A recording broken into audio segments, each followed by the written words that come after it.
Good evening, everybody. Welcome back to another vBrownBag. Tonight, we're kicking off a new series on vSphere 7. We're going to start off strong with Nigel Hickey, the man himself, the vCenter nerd. And he's going to tell us what's new with vCenter Server 7. Before I pass him the ball, though, a few housekeeping notes. This is an interactive podcast. If you're watching live, we want you to join in on the conversation. You can tweet to us using the hashtag vBrownBag, or you can use the Q&A here in Zoom, not the chat. Please remember Q&A, and we'll be monitoring that and passing your questions to Nigel all the while. Reminder that we have other shows. Check out these times listed. If you want to check any of them out, go to our website, vbrownbag.com/brownbags, to sign up for any of these other podcast times. I'm your host, Ken Nalbon, and now I'm going to turn it over to Nigel Hickey. Ready, Nigel? Let's do it. All right. All right. We'll get this share screen going here. All righty. Looks good there, Ken. I see a lovely rocket ship. All right, cool. We'll go widescreen here and see how that looks. All righty. So good morning, good evening, good afternoon. Thank you for joining vBrownBag. I'm thankful to be back in vBrownBag. We were just talking before we started there. Haven't been on BrownBag since probably the end of 2018, so it's been a while. I'm Nigel Hickey, Technical Marketing Architect for vCenter Server. My personal blog is nigelhickey.com, and up here you'll see the vSphere blog, which is more important than mine, of course. blogs.vmware.com/vSphere. That's where you're going to find a lot of information on vSphere 7, feature sets, if that's lifecycle, if that's upgraded, vCenter, security, Kubernetes, all of that stuff is out there for y'all to consume. So we'll kick off with just a little bit of news. Obviously, this is old news, but I just like to repeat myself sometimes here. So end of general support did stop for vSphere 6 on March 12th. And technical guidance is available now through March 12th of 2020. Be sure that you check out the resources here on the screen. Obviously, won't be able to click those for you, but the visit the vSphere Upgrade Center, that's off of our VMware.com page. That's easy to find. Also, there's upgrade services available through support services and and partners as well. So be sure to take the lead and move forward to into 6, 7, or 7 off of vSphere 6, so we can get some support for the extended future for y'all. And Nigel, any links to resources you want me to put in the show notes, just share with me after the fact, and I'll do that. Yeah, definitely. And I'll share this slide with you as well if you need those links as well. So thanks. All right, so we'll get into some new stuff for vCenter Server 7. And starting off first is vCenter Server Profiles. So vCenter Server Profiles is a brand new feature for vSphere 7. The profile system for vCenter Server Profiles basically allows the capability to export the configuration of your vCenter server from one node and import it into another. So think of this as not as a host profile, but a little bit different than that. We're basically exporting all the configuration that's very similar to what we see in the VAMI on port 5480. So that's management, network authentication, any user configurations, even backups. So if you have a backup configuration for your VCSA on one vCenter server and you want to have that same configuration passed to another vCenter server, this could be useful as well. Basically, when that export is done, you get a JSON file. You make the changes to your JSON file. What is needed, maybe it's just a golden copy of a vCenter server that you have configured properly that you want to pass along to other departments. And then you pass it along through API. So right now, vCenter Server Profiles is only API driven. There's not a user interface. And if you're familiar with VMware, usually we start with a CLI or we start with an API, and then we bring that into the user interface. So hoping to see that in the future of vSphere 7. The way that kind of works here is it's 4 REST APIs. We have list, export, validate, and import. List gives you a listing of the pieces of the vCenter server that can be adjusted or configuration changed. So it's management, network, authentication. That export command obviously exports the JSON for changes and modifications. And the validation basically goes ahead and validates that JSON file to make sure there's no mistakes. I'm a fan of definitely using that validation. I've made a mistake in the JSON here or there myself. And then the final one is importing it and importing that into the vCenter server. These are REST APIs that can be consumed with Power CLI or any other automation tools such as Ansible, Puppet, Chef. It's even accessible through the VMware DCLI. If you've used that data center CLI that we've talked about a lot, especially on the automation side, you can call those APIs quite quickly just with a one-liner. Very handy. We'll go into a little more detail on vCenter profiles here, just kind of showing the export and how that works here, where we can just change the appliance configuration or network for whatever our needs are, and then propagate that to our vCenter servers. And right now, that propagation is set to a maximum of 100 vCenter servers. I don't see that changing anytime soon, but right now we're looking at between 1 and 100 at the maximum for pushing that configuration. Again, you can selectively pick and import and export certain configurations. So if you only care for VC1 to have changes to network and appliance, you can just get that part of the configuration. But if you want the user privileges like we see in VC4, you can ask for all of those to be pulled in. And those changes can be made for each section of that configuration set. Again, just the validation kind of workflow, validating comes back with a valid or invalid response, letting you know that there's a config error and how to resolve that. What you'll start to see more in vSphere is a lot more APIs, and those APIs are going to be stored in the API Explorer. So that's accessible from the vSphere client under Developer Center, and there's the API Explorer. We can choose which API we're looking for, if it's for the appliance or for ESXi. In this example here, we're showing the infrastructure profiles, which is the name of the API that is for vCenter server profile. So not to be confused that they're two different things. It's just internal name there is infrastructure profile. Upgrade and migration. So we've probably seen this slide plenty of times, and I like to kind of bring this up just because it's a common mistake point, or prone for mistakes, I would say. A lot of folks are still sometimes missing the point that vCenter server and PSCs would have to be upgraded first versus second.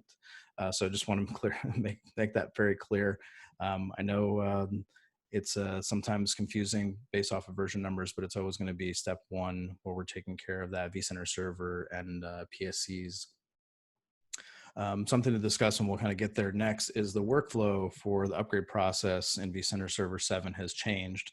So it doesn't matter if you have an external platform services controller or an embedded platform services controller, that step one is combined as one workflow. So there's no longer a need to converge to an embedded node to bring that external to an embedded PSC. That process and workflow happens as one step during that upgrade. Then we'll move to step two, obviously. Going to be your hypervisor. You want to make sure you're getting that hypervisor upgraded to take advantage of the features that vSphere has, such as vMotion and all those that go with ESXi, DRS, and so forth. Step three, VMware tools. So we always want to make sure we get our VMware tools as up to date as possible, taking advantage of the new features that come with those tools.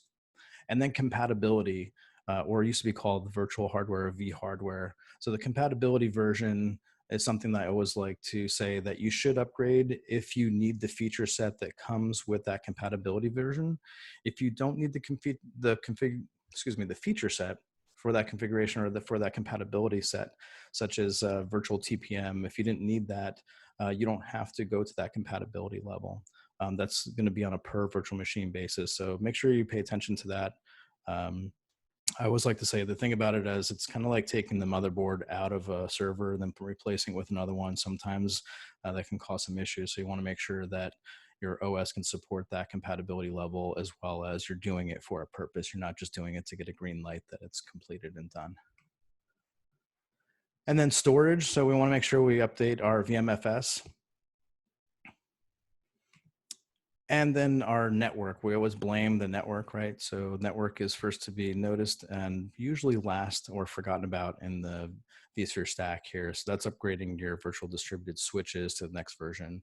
So if you're coming in from 6.5 or 6.7, you may have to change some of those if you hadn't done that in previous versions.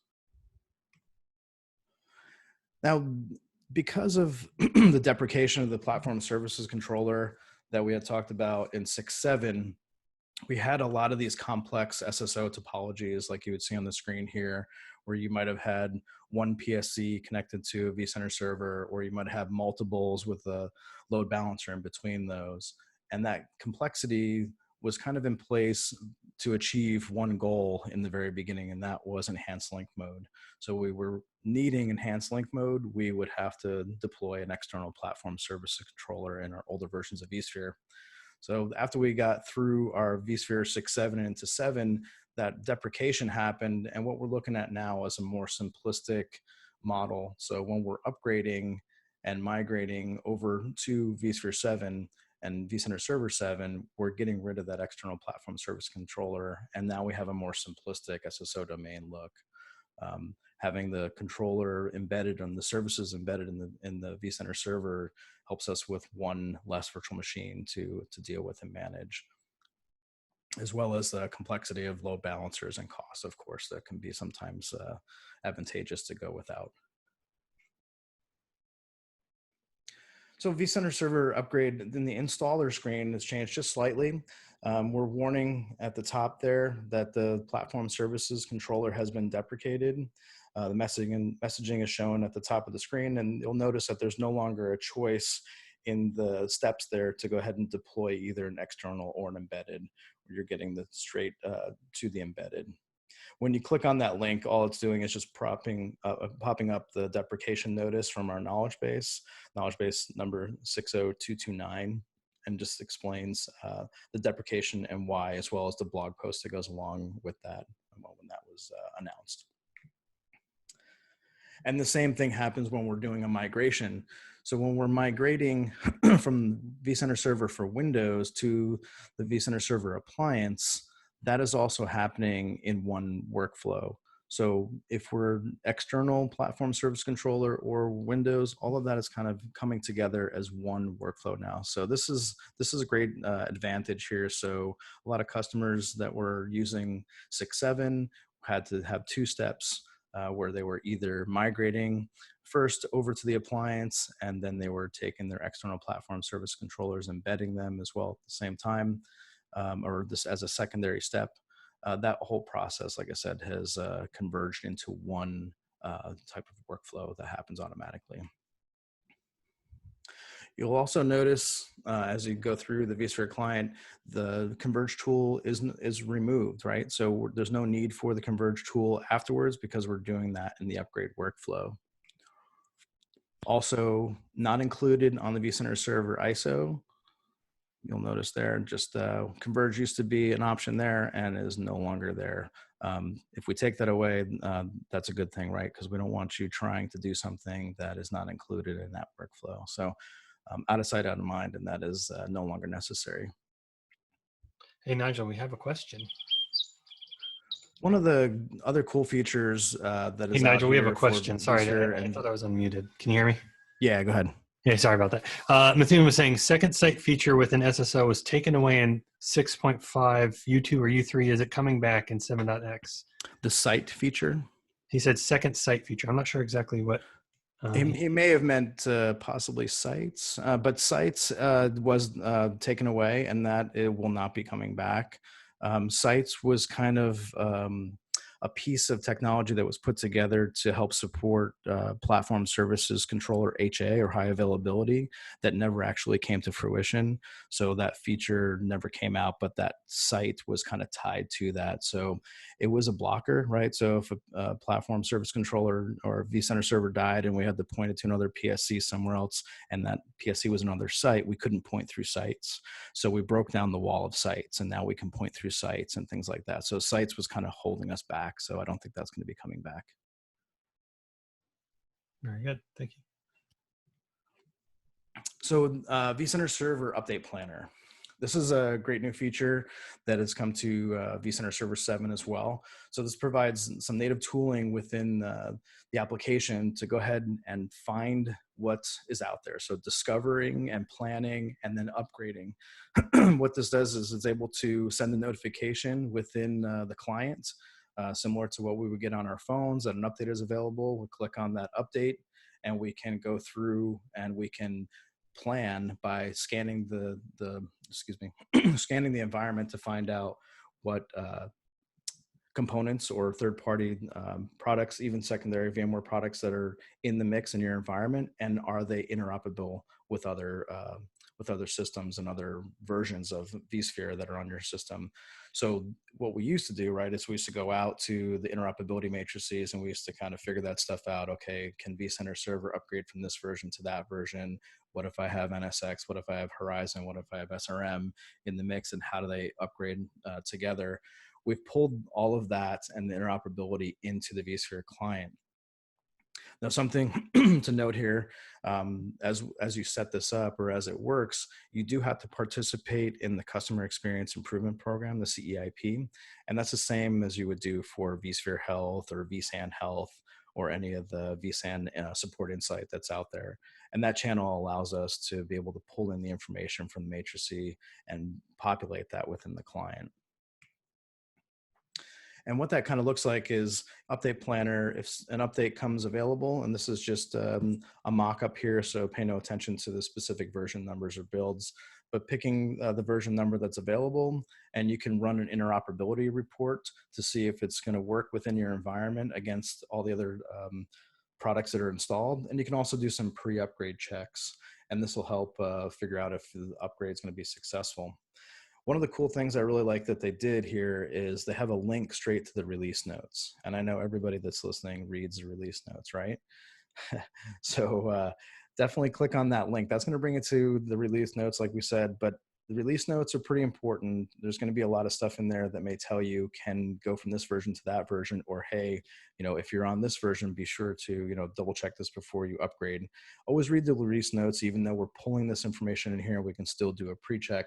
We want to make sure that we're checking that out, right? So we're doing our homework before we get that upgraded. So what a pre-check report could look like is something like this, where the report shows what errors or warnings may be in the environment. This one here says cannot collect all component requirements. Please check server logs. So I can go back and I can check these logs. I can figure out what's going on, and I can fix that error message. I can come back in here and I can rerun that report. And when I get a good, clean green bill of health, now I know that my systems are all compatible and I'm able to upgrade. I can also export, and by hitting the export button there, I'm able to export as a CSV, and I can share that with team members that may want to know what warnings or errors that we have in the environment that have to be remediated before we upgrade. And then the interoperability list here, this automatically will detect the installed products that is set up in your vSphere environment, and it shows which versions are compatible. So again, this is just a mock showing you different products here. And there's also a modified product list. Some products may not be detected based on the way that they authenticate or work with vCenter Server, that they may not show up in the list, and you can add those to the modified product list. This can also be exported. But one of the great features here is you can see some of the drop downs where vRealize Automation, you can pick compatible versions if there's a drop down. So if you're on 7.5 and you're going to 8 and you wanted to see if that was compatible, if that wasn't compatible with the rest of the environment, you could choose the next version and rerun that again to see what balances out. You'll see here vCloud Director and the vSphere ESXi that's on there was not compatible with what was about to be upgraded to.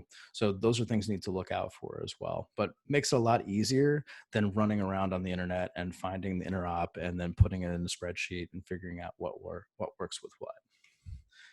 This is a little animation of how that kind of looks here, clicking on the updates available and loading update planner. In this environment too, interoperability, there's not much running on there, so there'll be an empty list for this. But the pre-checks will show you what pre-checks are coming up with, and then the export, what that looks like. So it's pretty simple. You can click the link right to release notes, jump out to release notes, but clicking the blue button there, or even the blue bar at the very top of the screen for view updates, will bring you to this update tab on the vCenter server. So I think this is a super valuable tool, and I wish I had this when I was on 5.5 as a customer myself.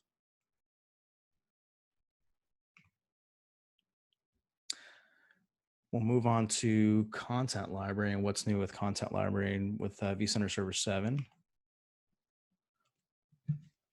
So in Content Library, we have a new feature called Check In and Check Out, where we can check out templates for edits. We can quickly find versions of the template based off of the versioning tile that you see there on the middle of the screen, where it shows app temp 3 and app temp 2. Those are our two application server templates that were installed and then edited. And by checking out these templates, what we're basically doing is we're limiting that workflow that we're used to, where we're right-clicking on a template, we're changing it back to a virtual machine, we're making the edits that we need to make, and then we're going and changing it back to a template and storing it back in the content library or storing it back somewhere else. The cool thing with this is when the virtual machine template, the VMTX, is saved in a content library, this versioning becomes available. So if the template is not stored or backed by a content library, you don't get the versioning tab that you see there at the top, and you don't get the versioning block in the middle showing you to check out the virtual machine. So that's a requirement there, that that's stored on the content library. Also within this view, this has nothing to do with content libraries specifically, but this is more of just a new view. When you're looking at templates and VMs, there's a customized view that you can change around a little bit there. The ones that are in gray obviously cannot be changed, but you can uncheck and check your ones that are available in blue there. And they can also be shuffled around on the screen by just grabbing the corner with that little ellipse there, and you can drag them around. The versioning tab shows the same information that is on the summary tab, just within its own tab there. So the summary tab had this little block here at the bottom, and then the versioning tab shows that same information. Now, here's what we're talking about here. This template, web server 01, is not stored in a content library. So when I click on that template and then I click on versioning, I don't see anything, but I see this message that versioning information is only available for templates in a published or local content library. So we want to make sure that we have that. And you do have the option to clone as a template straight into the content library. So I could right click on that template and clone it into the library, and then I could use the versioning or take advantage of that versioning. Something to note on here, because this question has been asked a few times, right on the screen here where we have the app server template number 2, that's the original one. The newest one is always going to be at the top. And also you'll notice there's a little ellipse there, the 3 dots.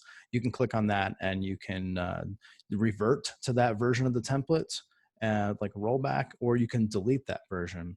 Now, when you delete it, it doesn't disappear from the timeline. It just makes it not usable, so you can no longer revert back to it. So it doesn't kill the audit trail if someone accidentally deletes it or purposeful deletes it, shows the administrator or their privileged user that's logged in that have made those changes. So one other thing that came with Content Library that was kind of hidden in vSphere deep in the advanced settings was the configuration settings for Content Library. So when we're on the Content Library screen now, next to the Create button, we have an Advanced button that brings up our advanced configuration. And from here at the top, we can select which vCenter server we're using. So if we're in enhanced link mode with multiple vCenter servers, we'll have multiple choices to choose from the dropdown. If we just have one, we'll only have the one, obviously. Now, these are pretty helpful for changing like autosync and intervals, when the autosync should start and stop, as well as some of the performance, like the maximum concurrent sync items, and how many transfers per host and so forth can happen. Now you'll notice some of those, they pop up and they say service start required. So if you make a change to that library autosync refresh interval at 600 seconds, if I change it to 500 seconds and I go to save, it's actually going to pop up, and I don't think I have it on this slide, but it's going to pop up and tell you that the services have to be restarted. Do you want me to take you to the VAMI page for the vCenter server, which is the fully qualified domain name of your vCenter server, and then :5480. We're all probably familiar with that, but that will launch you straight out there, which is kind of handy. Yeah, it's not on this one, but basically if I make a change, it will prompt me. So I won't have to forget to, go into the services. And remember, since we have the services restarted in the VAMI, we don't have to do it from the command line, but you still could do it from command line if you were connected to that node. Again, Content Library has a lot of APIs, and they're all going to be in API Explorer as well under the API type of content, and you'll see all the Content Library APIs that are out there, and you'll be able to use those get and post commands right away from the screen. They're pretty handy. Wanted to put out, I didn't have the Power CLI information on this slide like I thought it did. I apologize for that. But there is some new Power CLI for Content Library as well, starting with Power CLI 11.5. You can create a content library, delete one, add items to it. And Ken, I'll share some links. We have some information on that too that's pretty handy. But content library privileges, I just wanted to call this out because you want to make sure that you have the correct privileges for the checkout and the check-in of a template, since that's kind of new. I want to make sure if you're giving that to a role that you have the right required privilege that goes with that so the person can complete that task.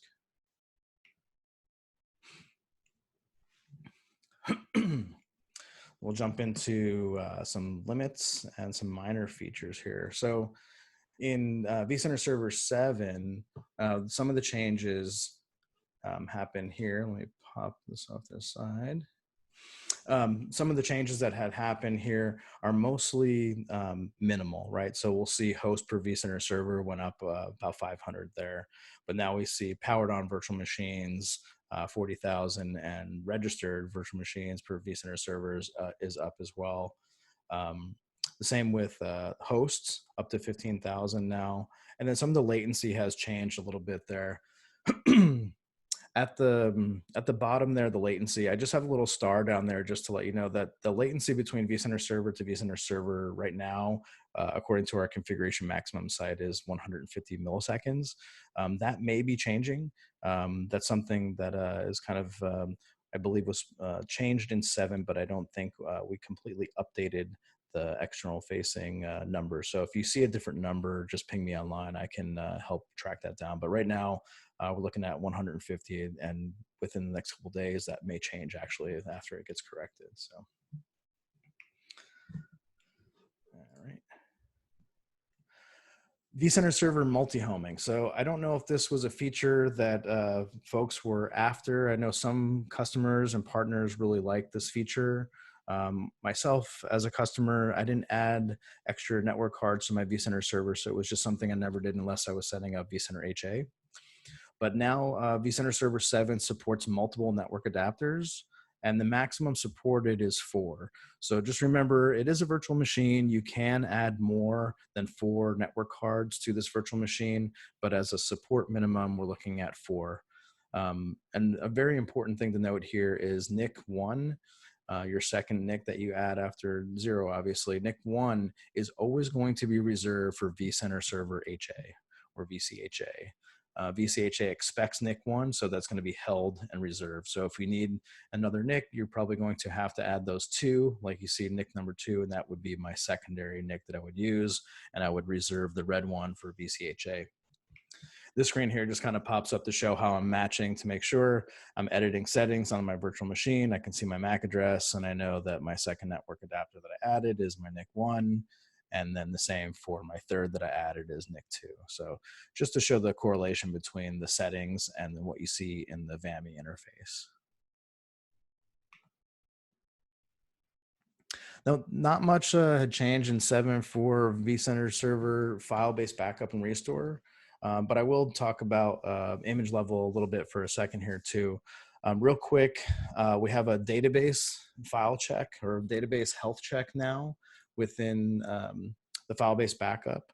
You'll see that on the screen there. It's called DB Health Check. And what that does is during the installation of your vCenter server at first boot, what happens is a DB Health Check API takes a snapshot of the deployed database and saves it locally. Now, what it does is it holds on to that to do a health check against what it was when it first started. So when an admin initiates or selects that DB Health Check option, the API performs the following actions. So it snapshots the vCenter server database, and then it takes the snapshot and compares it with the one that came with deployment during that first boot, and then produces a result. And that result is healthy, degraded, or unhealthy. And then there's a circumstance for that, right? So in the workflow, if the database health check is disabled, obviously the existing file-based backup and restore just continues the way that it should. Now, if this is turned on and enabled, it does cause a couple more minutes in a backup. If I was looking at a backup that was maybe 30 or 40 seconds for the VCSA, it probably adds another 2 or 3 minutes onto the backup time that I've noticed. I haven't really timed it all the time, but it's about that 3-minute window, I'd like to say. So back to the health check, when the DB health check is enabled and it runs and it comes back with healthy, degraded, or unhealthy, basically, if the health check says, hey, it's unhealthy, that's what I'm going to return. It's unhealthy compared to what I saw in that snapshot earlier. The backup is not going to complete on unhealthy. It's only going to go forward if the status is healthy or degraded. And this kind of just a little pop-up here just to show the help determine the status. It warns you that it will take longer. So like I said, just a few minutes extra there.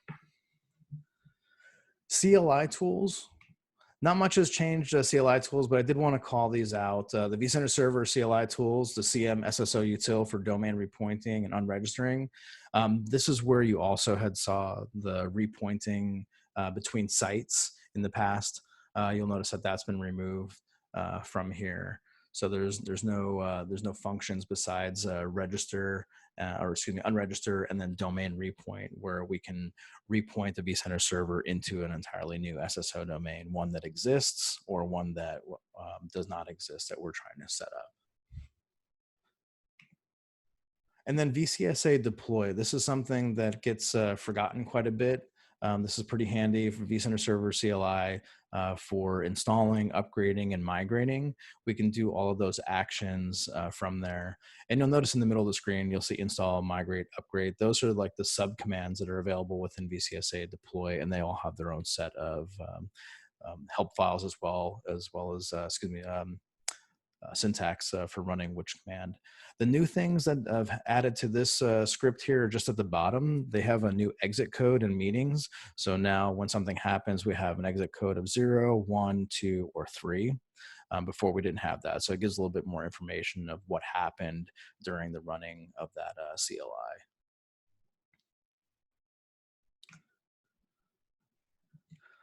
So next we'll move on to Skyline Health for vSphere. So this hasn't changed too much since 6.5. This is Skyline Health for vSphere, had been renamed from vSphere Health. So it used to be vSphere Health and vSAN Health, and now they've been rebranded as Skyline Health for vSphere and Skyline Health for vSAN. What's different here in 7 is the online health availability. You'll notice after you're connected to online and you are participated in the Customer Experience Improvement Program, or CEIP, you have a new option in here called Advisor. And when Advisor is clicked on, basically it takes you to a screen advertising a little bit of Skyline Health. Now this should change. It looks a little markety right now, I will say. When you click on that, it will take you to Skyline Advisor and ask you to log in. If you're a Skyline customer or not, you can actually sign up from there. And what the reason for this is to kind of bring Skyline Advisor together with vSphere or Skyline Health for vSphere on premises. So some of the health checks that you see here are very basic, and they're coming from our analytics cloud that pulls in the health checks from CEIP. And there's tons more in Skyline. So the idea is to have a little bit here, but if you're a Skyline customer and looking for the Skyline information, you can get to it this way. Or if you're not a Skyline customer, you can actually quickly become a Skyline customer and then incorporate those together.